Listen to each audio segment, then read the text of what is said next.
매일 아침 외신 브리핑 신민영입니다. 간밤 미국에서는 FOMC 회의 결과가 공개됐습니다. 미국 경제가 코로나 팬데믹이 초래한 위기에서 벗어나는 데는 적지 않은 시간이 걸릴 것이라는 현실적인 판단이 지배적이었는데요. 연준은 기준금리를 제로 수준에서 유지하고 이 같은 초저금리가 2022년 말까지 이어질 것을 시사했습니다. 블룸버그도 연준이 기준금리를 0에서 0.25%로 동결한다고 밝혔습니다. 미국 경제가 최근 1년의 사건들을 견디고 완전 고용과 물가 안정을 달성하기 위한 궤도에 진입했다고 판단한 데까지 이 같은 금리 수준을 유지하겠다라는 설명입니다. 공개된 점도표에 따르면요, FOMC 위원 중 2022년 금리 인상을 예상한 인사는 단 2명이었습니다. 이와 관련해서 제롬 파월 의장은 우리는 금리를 올리는 것은 생각조차 하지 않는다라고 강조했고요.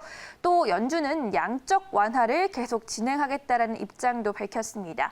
향후 몇 달 동안 원활한 시장 기능 유지를 위해서 국채와 주택 저당 증권을 최소 현재 속도로 늘릴 것이라고 전했고요.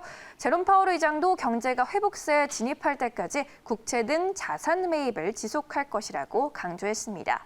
또 연준 위원들은 올해 미국 국내 총생산 GDP가 6.5% 위축된 후 내년과 2022년 각각 5%와 3.5% 반등할 것으로 기대했습니다. 실업률은 올해 9.3%에서 2021년과 22년 각각 6.5%와 5.5%로 낮아질 것으로 봤습니다. 파월 의장은 250만 개의 일자리 창출을 나타낸 지난 5월 고용 보고서가 역사상 놀라운 지표였다고 평가하긴 했지만 회복의 길은 매우 멀 것이라고 전망했습니다. 한 번의 지표에 과잉 반응하지 않겠다라고 말했는데요. 이러한 발표가 나온 이후 국제 금값이 또 껑충 뛰었습니다. 다음으로 CNBC의 기사 살펴보도록 하겠습니다. CNBC 헤드라인을 보면요. Gold extends gains on dovish Fed statement라고 했습니다. 연준의 비둘기파적인 성명 발표로 금이 상승세를 확대했다고 보도했고요. 대표적인 안전자산인 국제 금값이 FOMC 결과 발표 전에는 약보합으로 관망하다가 발표 후에 1%대 오름세로 흐름이 바뀌었습니다. FOMC가 기준금리를 동결했지만 경제가 나빠진 만큼 모든 수단을 동원해 경기 부양에 나설 것이라고 전하면서 상승세로 방향을 틀었습니다. 한편 미국 국채 금리는 하락폭이 커졌습니다. 이날 장중에 10년물 미국 국채 금리가 0.75%로 전일 같은 시각에 0.83%보다 크게 떨어졌습니다.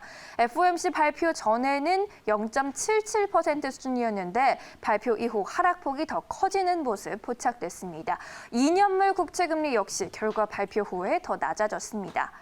국제유가도 오름세를 이어갔습니다. 미국의 원유 재고가 급증했다는 소식에도 제로금리 동결과 경기 회복에 대한 기대감이 기름값을 밀어 올렸습니다. 뉴욕에서 WTI 7월 인도분은 전 거래일보다 배럴당 1.7% 오르면서 39.6달러에 거래를 마쳤습니다. 그럼 이제 뉴욕 증시 마감 상황도 한번 정리해 보겠습니다. 월스트리트저널은 미 증시가 페드의 발표 이후 흔들렸다고 전했습니다. 다우와 S&P 500 지수가 하락 마감했고요. 나스닥이 나홀로 강세를 이어가면서 사상 처음으로 만선 위에서 종가를 형성했습니다. 파월 의장이 아직은 미국 경제를 불확실성으로 보고 있다라는 점이 불안 심리를 자극했습니다. 봉쇄 완화 이후에 미국 일부 주에서 코로나19 신규 확진자가 늘어나는 추세 인 점도 부담으로 작용했습니다. 종목별로는 애플이 2.6%, 아마존이 1.8%가량 오르면서 사상 최고치 경신 행진을 이어갔습니다. 반면 아메리칸 항공이 8.2% 급락했고요. 보잉도 6.1% 넘게 내렸습니다. 업종별로는 기술주가 1% 넘게 오른 것을 제외하고 전 업종이 내렸습니다. 에너지주가 4.9% 급락했고요. 금융주도 3.7% 내렸습니다. 이번 주 큰 폭으로 오른 경기 민감 영역이 상승분을 반납하는 흐름도 이날에 나타났습니다.